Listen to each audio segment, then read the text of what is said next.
하나님의 말씀 보겠습니다.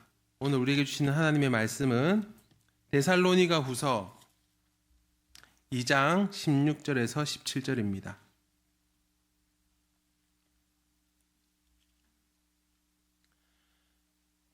데살로니가 후서 2장 16절에서 17절입니다.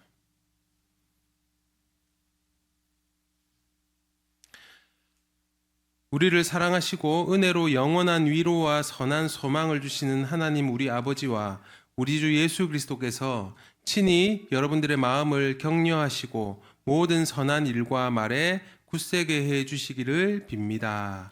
아멘. 이 시간에는 우리 사랑하는 정준씨 목사님 나오셔서 영원한 위로와 좋은 소망이라는 제목으로 말씀 전해 주시겠습니다. 우리 박수로 맞이하겠습니다.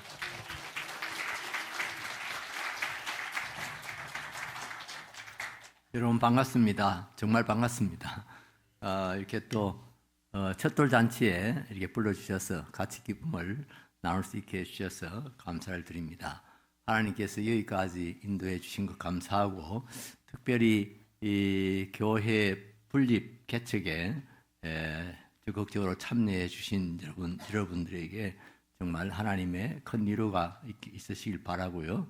또 새로운 소망 가득할 수 있게 되기를 주의 이름으로 축원을 합니다. 이미 새해는 많이 지났습니다만은 1월달 우리가 맞으면서 새해에 그런 기쁨을 가졌고 또 새해를 축하합니다. 새해 복 많이 받으십시오. 뭐 해피 뉴 이어 뭐 이런 인사도 주고받고 했습니다. 그런데 음력으로 새해가 또 다가오고 있습니다. 새해 맛을 한번 더 보라고 또 음력설을 또 이렇게 지키는 거 아닌가 이런 생각도 듭니다.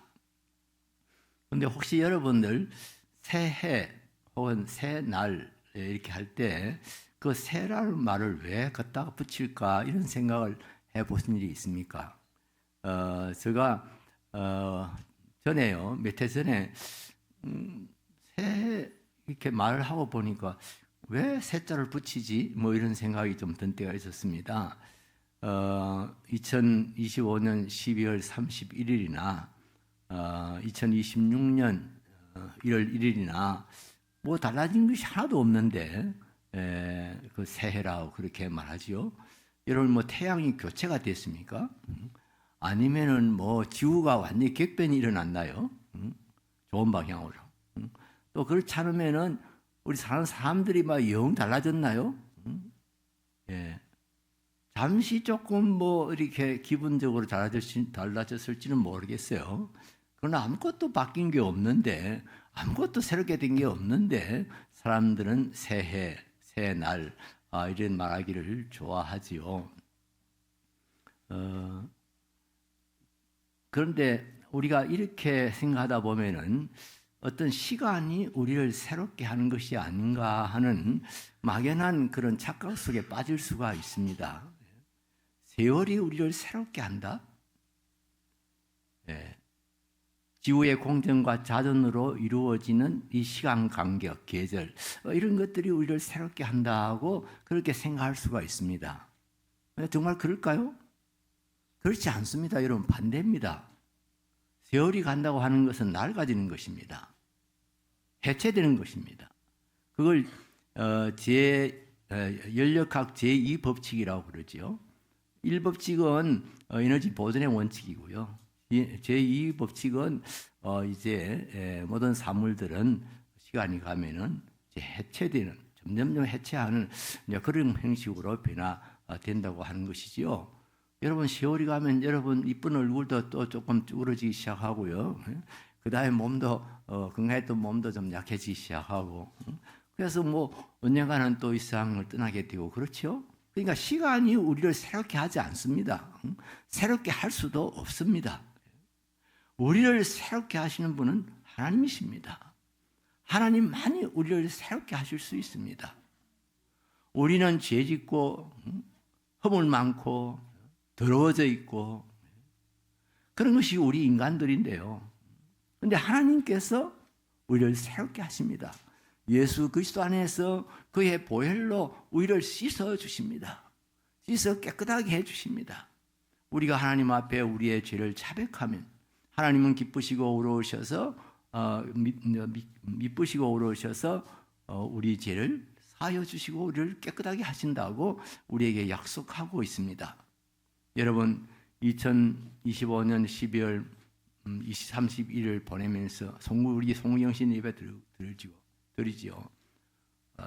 지나온 2025년을 생각해 보니 참 하나님 앞에 죄송한 것 많고 정말 지은 죄도 많고 그런데 우리가 하나님 앞에 우리의 죄를 자백하면 하나님은 우리를 깨끗하게 하십니다.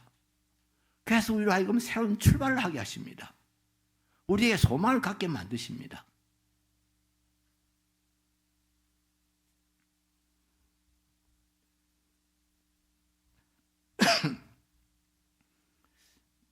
미국에서 정확한 제가 읽은 적이 참 오래돼 가지고 정확한 그런 근거를 댈 수가 없습니다만은 하여튼 미국에서 어떤 지성인들이 모이는 단체에서요. 인류가 그동안 발견한 발명품이 많은데 그 발명품 중에 가장 위대한 발명품은 뭐냐 하는 걸 가지고 토론을 했답니다. 근데 그 결론은요, 좀 생뚱맞습니다. 그 결론은 지우개라고 하는 겁니다. 지우개. 인류가 발명한 물품들 중에 제일 위대한 발명품은 지우개다. 여러분, 지우개 다 아시죠? 그걸 쓰다가 틀리면 막 다 이렇게 지우개를 지우고 쓰지 않습니까? 또 요즘은 다 컴퓨터를 쓰니까 컴퓨터에 뭐 이렇게 잘못된 입력이 되면은 그냥 키를 눌려서 다 깨끗하게 해버리죠. 그리고 우리를 새롭게 하시는 것이죠. 하나님은 우리의 모든 죄를, 우리의 잘못된 과거를 지워주시는 분이십니다. 깨끗하게 하시는 분이십니다. 예수 그리스도의 보혈로 여러분의 죄를, 여러분의 과거를 지워주십니다. 얼마나 큰 은혜이죠? 얼마나 감사한 일이죠? 그래서 우리가 우리 모든 것을 새롭게 시작할 수 있게 만드는 겁니다. 시편에 보면은 밤에는 울음이 기숙할지라도 저녁에는 울음이 기숙할지라도 아침에는 새날이 온다. 기쁨이 오리로다. 이런 말씀이 있습니다. 그렇죠? 하루 살아가면서 또 이렇게 하나님 앞에 머리 숙이니까 죄송하지요. 우울하지요. 어떤 때는 눈물까지 나지요. 그러나 우리가 하나님 앞에 우리의 죄를 자백하면 하나님은 우리를 깨끗하게 해주십니다. 그래서 시작할 수 있도록 그렇게 해주시는 것입니다.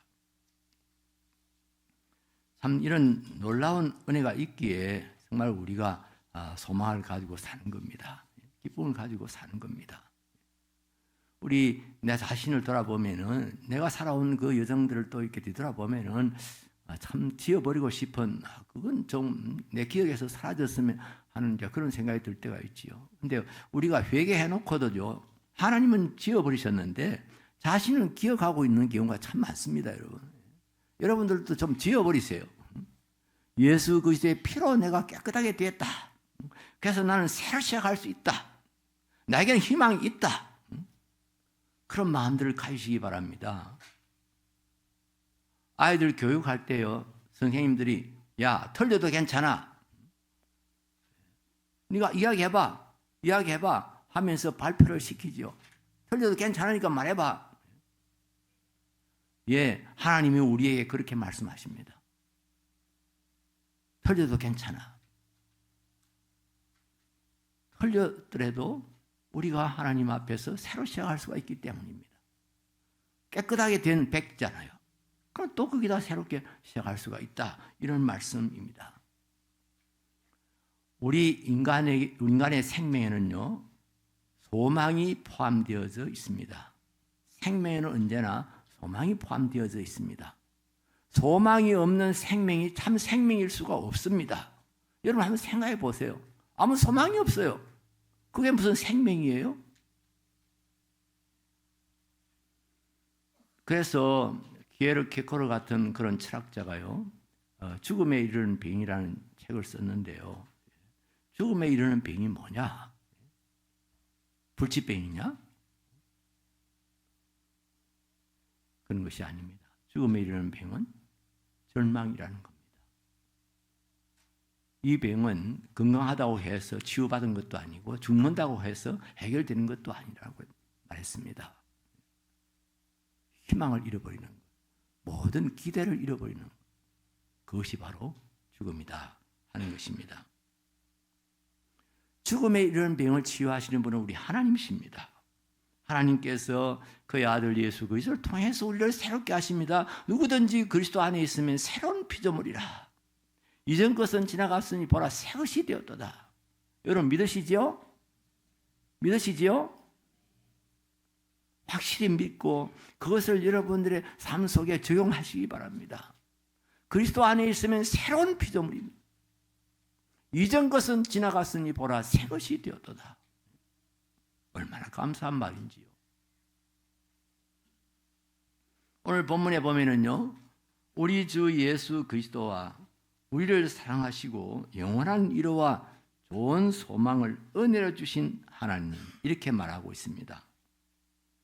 세 번역하고는 조금 다릅니다만은 개혁파에는 우리 주 예수 그리스도와 우리를 사랑하시고 영원한 위로와 소망을, 좋은 소망을 은혜로 주신 하나님, 이렇게 말하고 있는데요.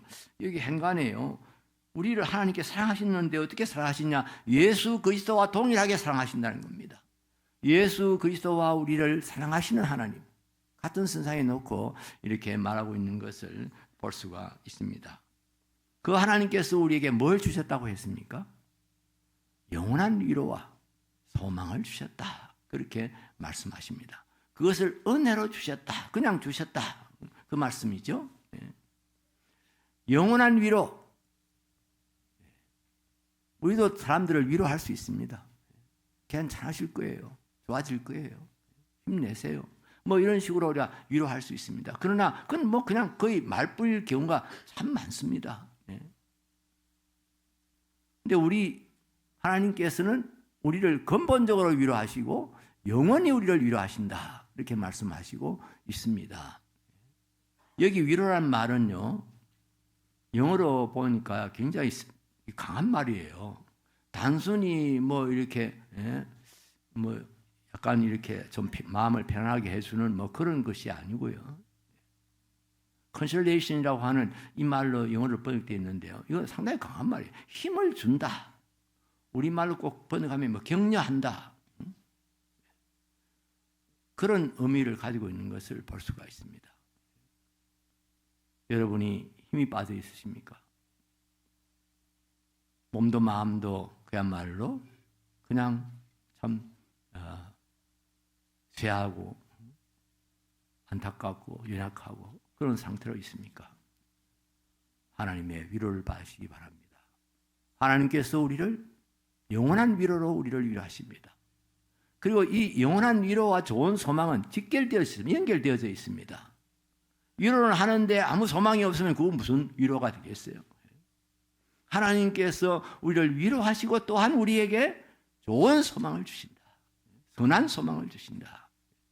믿습니까? 이 희망이란 말하고 소망이란 말하고 우리는 차이를 두고 씁니다.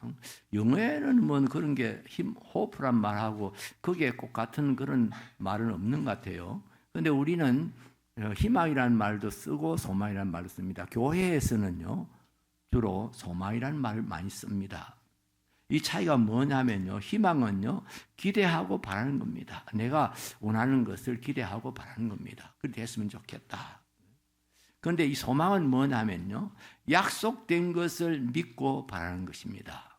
약속된 것을 믿고 바라는 겁니다. 우리 손주가 핸드폰 갖는 게 희망이에요. 나도 언제 핸드폰 가질 수 있을까? 아버지가 약속을 했어요. 그래, 우리 채은이 6학년 되면 핸드폰 사줄게.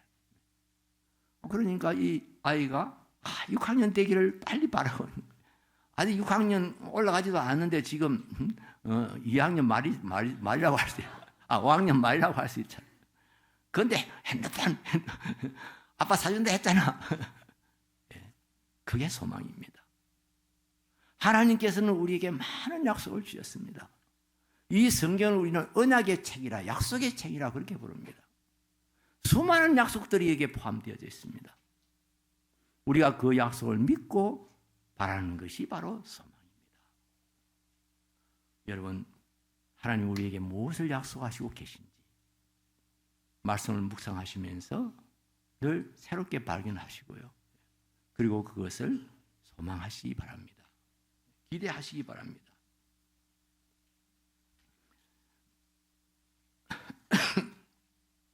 이 벤자민 하디라는 사람이 있는데요. 이 사람이 쓴 책이 퓨처 셀프라는 말입니다. 미래의 나, 미래의 자 하는 그런 이제 책인데요.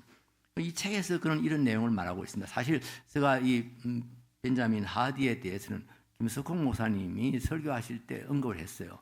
그래서 제가 그런 사람이 있나 해서 제가 좀 찾아보고 이 책을 제가 전체를 읽어볼 수는 없었습니다만은 요약된 것을 좀 이렇게 읽어보고 했습니다. 그런데 그 책에서 이런 말이 있어요.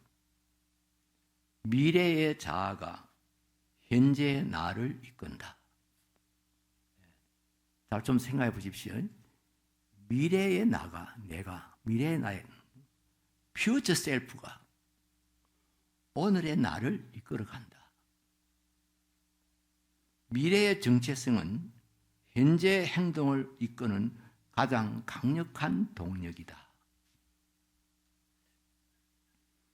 현재의 나는 단순히 과거의 결과가 아니라 오히려 저 미래가 오늘의 나를 만든다는 겁니다. 여러분 이해되십니까? 이게 우리 기독교 신앙입니다. 기독교 사상입니다. 아주 중요한 기독교 사상입니다. 그래서 나는 이 사람이 예수 믿는 사람인가 보다 해가지고 진짜 확인하기 위해서 제가 챗 GPT에다가 물어봤거든요. 그랬더니 챗 GPT에서 대답이 공식적으로 이번이 자기가 크리스찬이다 이렇게 말을 했거나 확인된 그런 자료는 없다. 다만 어릴 때 아마 교회 다녔을 것으로 신앙생활을 했을 것, 부모와 함께 했을 것으로 그렇게 안다고 그리 나오더라고요. 어쨌든 간에 이 양반이 지금 말하고 있는 것은 철저하게 기독교적인 관점입니다. 기독교적인 신앙, 그런 사상입니다. 대부분의 사람들은요, 오늘의 나는 과거가 결정했다고 생각합니다. 그렇죠? 그 프로이드 같은 사람이 그 심리학, 유명한 심리학자 아닙니까? 그분의 대표적인 그 주장이 그겁니다. 오늘의 나는 과거가 만들었다. 그래서 내가 나한테 문제가 생겼을 때 늘 과거를 추적합니다. 어릴 때 이런 상처를 받았구나, 이런 문제가 있었구나. 그래, 그런 식으로 이제 프로이드는 주장을 합니다. 그거 뭐 전혀 틀린 것도 아니고 일리가 없는 것도 아닙니다. 그러나 기독교는 그렇지 않습니다. 이 프로이드식으로 생각하면은요, 사람이 절망에 빠지기 쉽습니다. 이미 나는 그렇게 만들어졌어. 그러니까 뭐 어쩔 수 없어. 그래서 운명론에 빠집니다. 나는 뭐 아무 소망이 없어. 이런 식으로 되어버리는 겁니다. 그러나 벤자민 하디는 반대로 말합니다. 미래의 꿈, 미래의 소망이 현재의 나를 이끌어가고 그리고 현재의 나를 만들어간다는 겁니다. 이게 우리 기독교의 신앙이고 기독교 사상입니다. 여러분의 내일의 소망은 무엇입니까? 여러분의 꿈은 무엇입니까? 미래에 대한 여러분의 그림은 무엇입니까? 비전은 무엇입니까? 우리 더 향상교회의 비전은 무엇입니까? 우리는 뭘 목표로 하고 뭘 바라고 지금 나아가고 있습니까?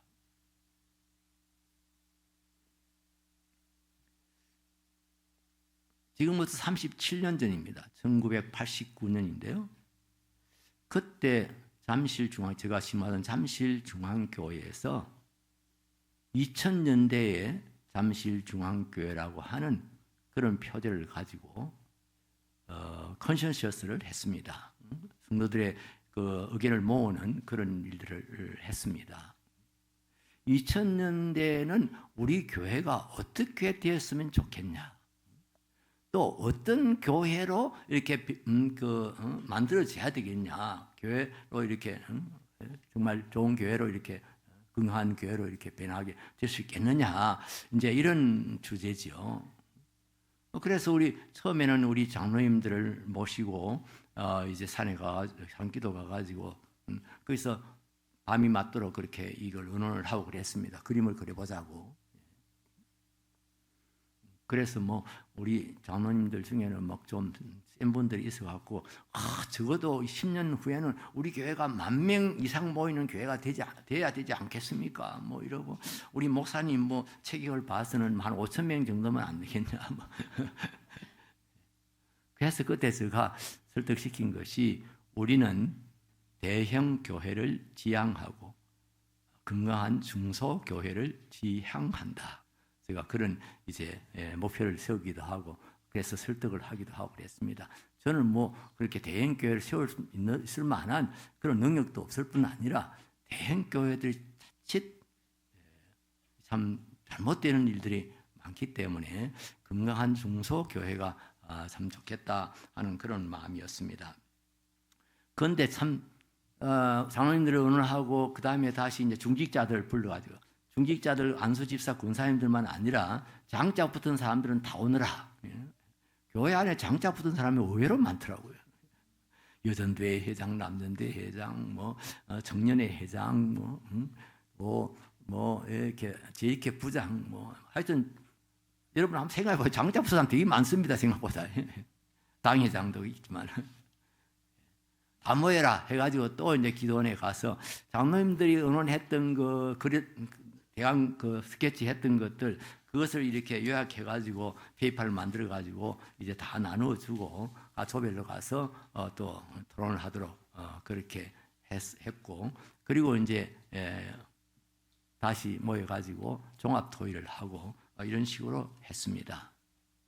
그 다음에 이제 그것을 교회에다가 브리핑하고 그다음에 교인들이 다 이걸 보고 또 좀 뭔가를 생각하고 또 우리가 생각지 못한 것들을 이렇게 좀 제안해 달라고 하고 심지어 그래서 우리가 전람회까지 했습니다. 연말에는 우리가 오늘 우리 교회 오늘 지금 현재 우리 교회 현황 그리고 우리가 지향하는 우리가 그린 미래에 대한 비전 이런 것들을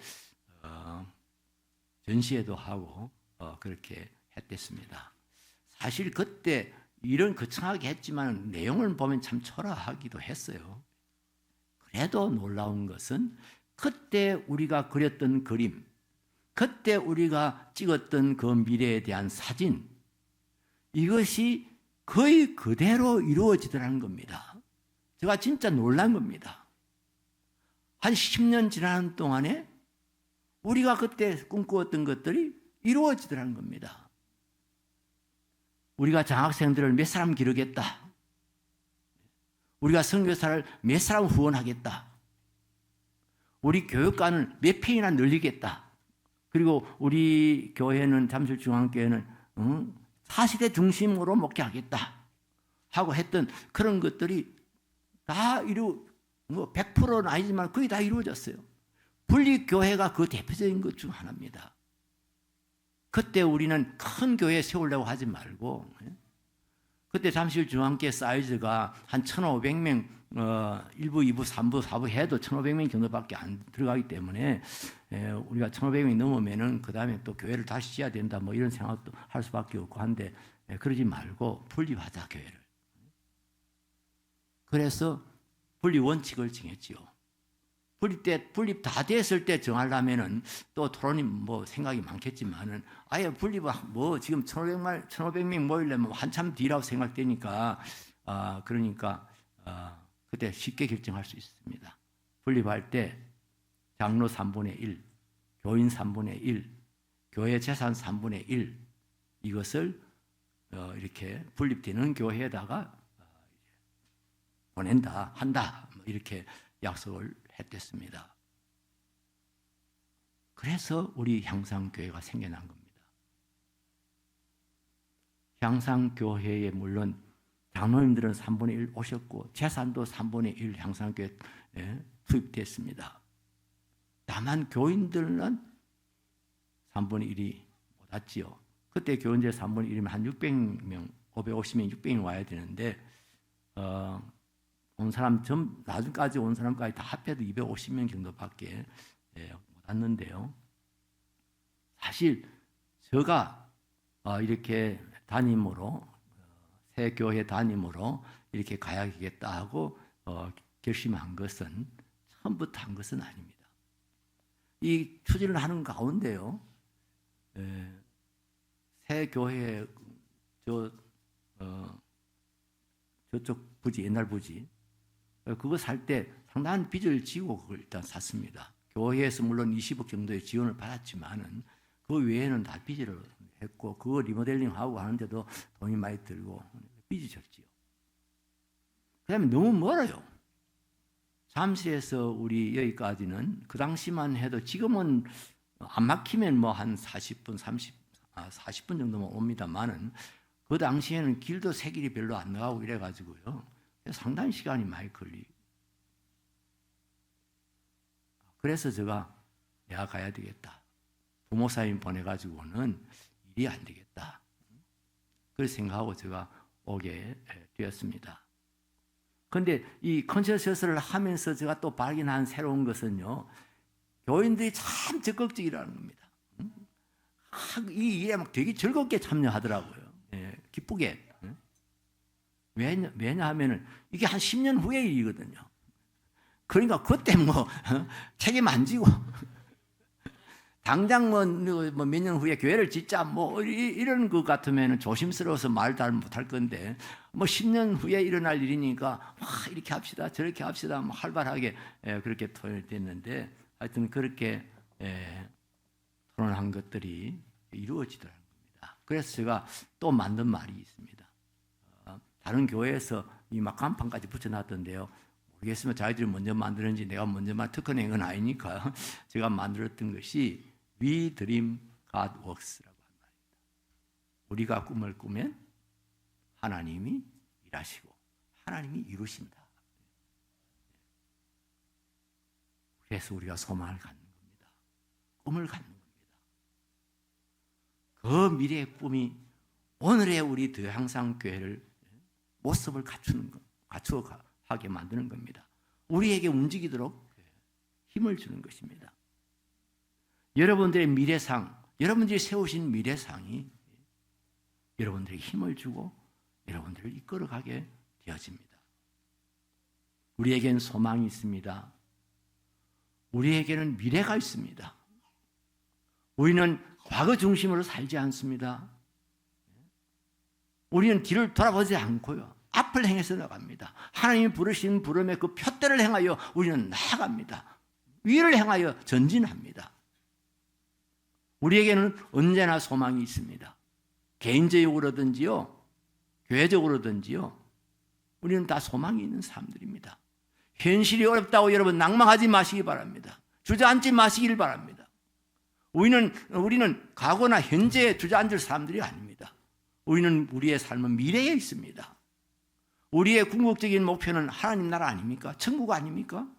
우리가 이 땅 살다가 우리는 이 세상 떠나게 되면 천국 갈 것입니다. 하나님 나라 갈 것입니다. 하나님 나라 갈 것을 생각하면 기분이 좋지요. 아니 아직은 그런 생각할 때 아니다 이렇게 생각하는 사람이 많겠지만 제가 어느 날 하나님 나라 가면은 제가 막 환영받을 것 같다는 생각을 한 적이 있어요. 제가 하늘나라 입구로 문에 들어가면은 막 천사들이 우르르 몰려와가지고 정규체님 어서 오십시오. 그럴 것 같은 제가 생각을 한 적이 있어요. 언제냐 하면은요, 그때 91년 정도 또 좀 됐는지 우리 장로님 중에 한 분이 LG의 본사의 상무였었는데 이분이 전무로 이렇게 성진을 했어요. 그래가지고 저는 몰랐습니다만 주일날 와가지고 목사님 제가 전무로 승진을 했는데요. 이러더라고요. 그래요. 아이고 장로님 축하합니다. 근데 내일 제가 첫 출근하는데, 전무로서는 첫 출근하는데, 목사님 사무실에 오셔서 기도 한번 해주시면 안 될까요? 토요일 쉬는 날인데 미안합니다만은 뭐 그러시더라고요. 아이고 가야지요. 그래서 제가 차를 몰고 여의도 본사 사무실 있는 곳으로 갔습니다. 갈 때 장로님이 그러셨어요. 오셔가지고 지하 주차장으로 들어가지 말고 그냥 정문 그 근처에 이렇게 차를 대고 있으면 누가 안내를 할 겁니다. 그러시더라고요. 그래서 제가 이제 차를 몰아서 갔댔는데요. 아무도 안내 안 해요. 그래도 좀 서가 기다렸지요. 좀 안내하는 사람이 늦나 보다. 그러니까 뒤에서 빽빽 호루라기를 부는 거예요. 왜 그때다가 차를 세워놓고 있냐. 제가 그때 사실 애들 말로 똥차였거든요. 그때 88년도인가 프레스토라고 하는 그런 차를 샀댔는데 제가 일단 운전에 익숙하지를 못해가지고 이렇게 긁을 때가 들어 있었습니다. 이렇게 기둥에 긁힌다든지 뭐 다른 차하고 또 쓰신다든지. 그런데다가 제가 우리 부목사님들에게 교회의 일로 만일 쓰겠다면 자유롭게 써라 해가지고 제가 키를 아예 사무실에다 맡겨놨습니다. 그러니까 우리 목사님들이 뭐 볼 일이 있으면은 그 키를 차가지고 이렇게 일부러 다니고 그랬어요. 그런데 그 목사님들도 가끔씩은 또 사고를 내고 그랬지요. 그런데 우리 장로님들은 제가 다 그런 줄 알아요. 그래가지고 연말에는 차를 하나 새로 사야 되겠는데, 근데 우리 목사님 조금 더 두고 보자고, 좀 운전에 이제 완전히 익숙해지면 그때 사야 된다. 그러고 있을 때인데 이제 그 차를 몰고 제가 간 거지요. 그러니까 아마 그분이 부탁을 받을 가능성이 있어요. 차가 올 테니까 안내를 해라 했는데, 자기 생각해 보면 무슨 저런 차가 왔는데 그렇게 생각했던 것 같아요. 그리고 또 뭐 타고 있는 사람들 보니까 이게 초라하기 끝이 없거든요. 저는 상당히 지금은 요새 광이 나고 있는 때입니다. 제가 젊을 때는 진짜 형편없었습니다. 지금 몸무게에서 6kg를 빼야 됩니다. 얼마나 빼빼 말랐고 또 이 얼굴이 완전히 환자 얼굴이었습니다. 누가 봐도 환자 같이 보이는 얼굴이었습니다. 그러니까 아마 안내하는 부탁을 받은 사람도 어디에 있었는지 몰라도 저를 뭐 우리 전무님이 모신 손님이라고 생각을 못했겠지요. 그런데 아이고 내가 처음부터 그냥 예수님이 상자를 찾지 말고 그냥 제일 낮은 자리에 가시라 했는데 그냥 지하로 내려갈 걸 괜히 그래가지고 다시 지하로 내려가려고 출발하려는데 저쪽 현관문에서 우리 장로님이 나오시는 거예요. 장로님이 나오시면서 아직 그 문도 덜 열렸는데 그게다 대고 오십니까? 막 우리 인사가 좀 그렇잖아요. 그냥 차만 보고 그냥 차한테다 떼고 목사님 오셨습니까? 누가 뻥해졌을까요? 주차관리 하던 분이 뻥해졌어요. 아니 차도 똥차고 무슨 타고 있는 사람도 뭔가 참 못난인데 뭐 우리 전문이 막 저렇게 쌓는 게 참 이상하다 생각을 했을 거예요. 그래서 뭐 우리 장로님이 그냥 차 키 주고 그냥 올라오세요. 갑시다. 나오세요. 그래서 제가 던져놓고 그냥 같이 장로님하고 사무실에 올라가서 기도하고 예배 드리고 그 다음에 그 안에 또 식당이 있어서 가서 또 맛있는 거 잘 먹고 그래가지고 내려왔거든요. 저 차가 어디 있을게요?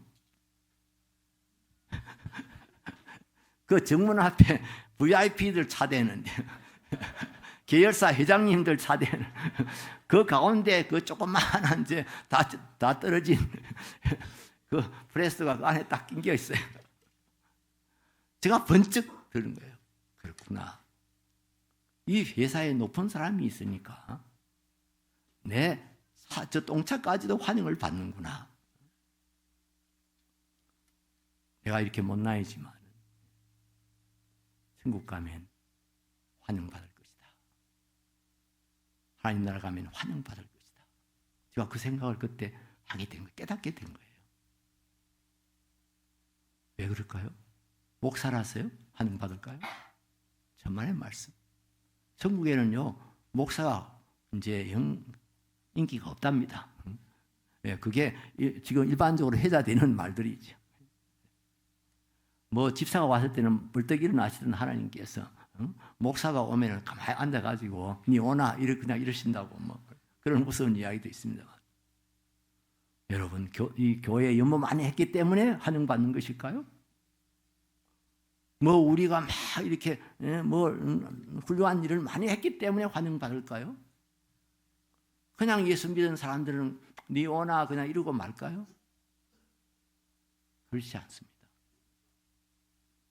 나를 위해서, 여러분들 각자를 위해서 십자가에 못 박혀 죽으신 그 예수님께서 그 나라의 왕이십니다. 그 나라의 임금이십니다. 나를 구원하기 위해서 십자가에 못 박혀 죽기까지 하신 그분이 그 나라의 왕이 되어져 있다 이 말이에요. 예수님께서 나를 구원하시려고 그렇게 피 흘려서 죽으시기까지 하셨는데, 그래서 구원한 사람이 지금 오고 있는데 천사들이 니 오나 뭐 이러고 있을까? 아유, 어서 오십시오. 어서 오십시오. 우리 임금님이 기다리고 계십니다. 그래서 제가 찬송가 좋아하는 게 많습니다만은 493장 찬송을 좋아합니다. 그 중에서도 저 3절을 제가 부를 때마다 목이 메인 일이 한두 번이 아닙니다. 우리 같이 한번 불러볼까요? 내가 전성 바라보고 가까이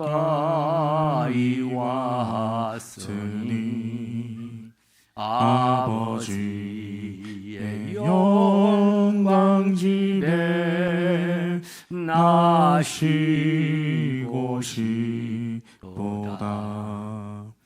나는 부족하여도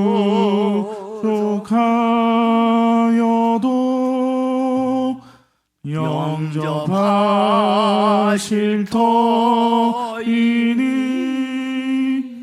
영광 나라 계신 임금 우리 구주 예수라. 우리가 하나님 나라 바라보고 살았습니다.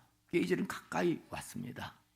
우리 아버지 집에 들어가서 이제 안식을 누려야 되겠다. 쉴 마음이 있습니다. 그런데 생각해 보니까 부족한 것이 너무 많습니다. 허물들이 너무 많습니다. 내가 저 하나님 나라에 과연 들어갈 수가 있을까? 그런데 나는 부족하여도 영접할 것이다. 왜냐하면 그 영광 나라의 왕이 예수님이시기 때문이다. 얼마나 감사한 일인지 모르겠습니다. 여러분, 소망을 가지시기 바랍니다. 어떤 처지, 어떤 경우에서도 낙마하지 마시기 바랍니다. 하나님 바라보시기 바랍니다. 저 높은 것을 바라보시기 바랍니다. 미래를 바라보시기 바랍니다. 우리에게 좋은 소망을 주시는 그분을 바라보면서 용기와 힘을 얻으시기를 바랍니다. 하나님이 주시는 그 영원한 소망과 위로 가운데서 모든 선한 일과 말에 굳세게 되기를 주의 이름으로 축원합니다. 기도하겠습니다. 하나님 아버지,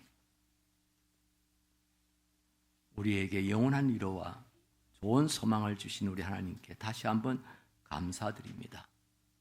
우리가 소망을 바라보면서 우리 주님의 약속된 것을 바라보면서 힘있게 나아갈 수 있게 하여 주시옵소서. 모든 선한 일과 말에 굳건히 서는 저희들 되게 하여 주시옵소서. 성령 하나님께서 우리에게 새 힘을 허락하여 주시옵소서. 예수님의 이름으로 기도드립니다. 아멘.